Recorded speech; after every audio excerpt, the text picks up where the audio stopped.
Hi friends, कैसे आप लोग? उम्मीद करते सब अच्छे और स्वस्थ ही होंगे ना। आइए, ये क्लास 8 का मैथ का प्रश्न है और प्रश्नावली 5.2 का है। 5.2 का जो है ये दूसरा प्रश्न है। कह रहा है पाइथागोरस त्रिक लिखिए जिसका एक सदस्य है। ध्यान दीजिएगा, पाइथागोरस का मतलब होता है मेरे दोस्त, पाइथागोरस का अगर मान लीजिए दो चीज़ का वैल्यू अगर दिया है तो तीसरा पाइथागोरस के नियम से निकाल सकते हैं। जैसे समकोण त्रिभुज में निकालते हैं, जैसे उसमें कर्ण दिया रहता है, लंब दिया रहता है, आधार दिया रहता है ना।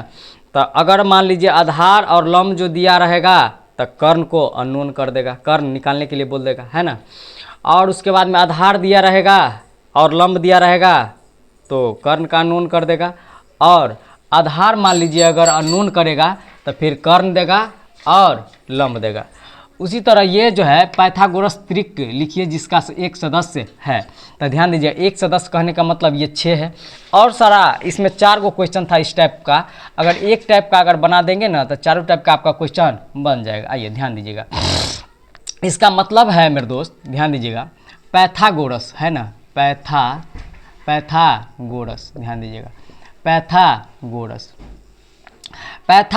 त्रिक, ध्यान दीजिएगा, पाइथागोरस त्रिक, त्रिक मतलब होता है 3, है ना। पाइथागोरस त्रिक 3 संख्या, है ना, 3 संख्या, ध्यान दीजिएगा, 3 संख्या, पाइथागोरस त्रिक यानी कि 3, है ना, संख्या। अब ध्यान देना है, ध्यान ये देना है, प्रियांशु बंद करो ना, ध्यान देना है पाइथागोरस त्रिक 3 संख्या, है ना। अब ध्यान देना है, इसको मान लेना है अपना मन से, है ना।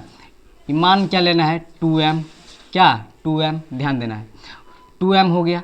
उसके बाद जो है m² - 1 कर देना है।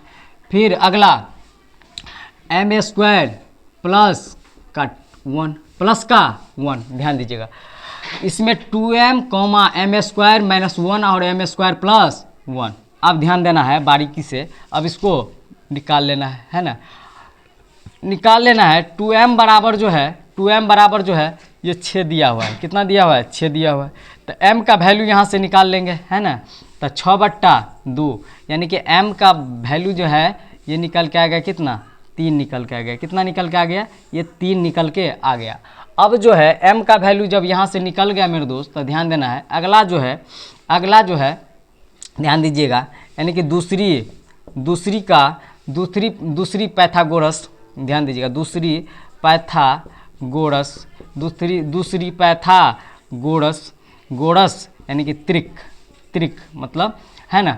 तो ध्यान दीजिएगा, तो दूसरी पाइथागोरस, त्रिक नहीं भी लिख सकते हैं ना, तो दूसरी पाइथागोरस संख्या। अब ध्यान देना है, तो दूसरी पाइथागोरस संख्या अगर निकालना है तो ध्यान दीजिएगा, यहाँ जो है m² और माइनस का 1 है। तो m के जगह जो है मेरे दोस्त ये कितना है, 3 है, m के जगह 3 है, तो इसका स्क्वायर और माइनस का 1। अब ध्यान देना है, ध्यान ये देना है, फिर 3 तिया 9 हो जाएगा, अब माइनस का 1, यहाँ की निकल के आ गया कितना, ये 8 निकल के आ गया। कितना निकल के आ गया, 8।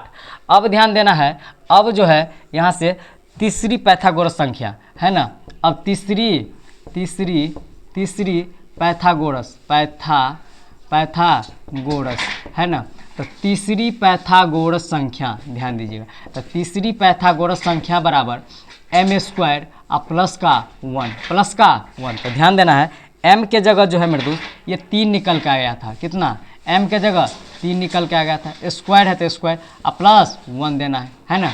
अब ध्यान दीजिएगा, ये जो हो जाएगा 3 तिया 9 हो जाएगा, प्लस का 1 हो जाएगा, प्लस का 1 हो जाएगा, तो 9 1 10 हो जाएगा, 9 1 10 हो जाएगा। अब ध्यान दीजिएगा, यानी कि पाइथागोरस, अब ध्यान दीजिएगा पाइथागोरस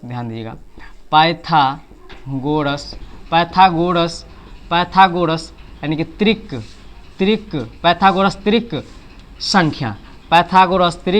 संख्या, यहाँ 3 संख्या लिख सकते हैं, पाइथागोरस 3 संख्या, है ना। तो पाइथागोरस 3 संख्या बराबर, तो 3 संख्या बराबर, तो पाइथागोरस 3 संख्या बराबर, तो पहला जो था आपका 6 था और दूसरा निकल के आ गया 8 निकल के आ गया, है ना। दूसरा ये 8 निकल के आ गया, दूसरा 8 निकल के आ गया, और तीसरा ये 10 निकल के आ गया। यही जो था यही आंसर हो जाएगा मेरे दोस्त। और इसी टाइप का जो है यहाँ जो था 6 है, अगला 14 है और कुछ यानी कि इसी टाइप का जो है 4 गो प्रश्न दिया हुआ है। तो मेन था यही, आराम से बना लीजिएगा। और क्लास 8 का है ना, प्रश्नावली 5.2 का। तो वीडियो जो है सॉरी मैथ जो है बहुत अच्छा है, और इस टाइप का कम से कम 4 गो मैथ दिया हुआ है, तो बना लीजिएगा और बहुत अच्छा है ना। अगर वीडियो अगर अच्छा लगे तो लाइक कमेंट और शेयर कीजिएगा। सभी को धन्यवाद मेरे दोस्त।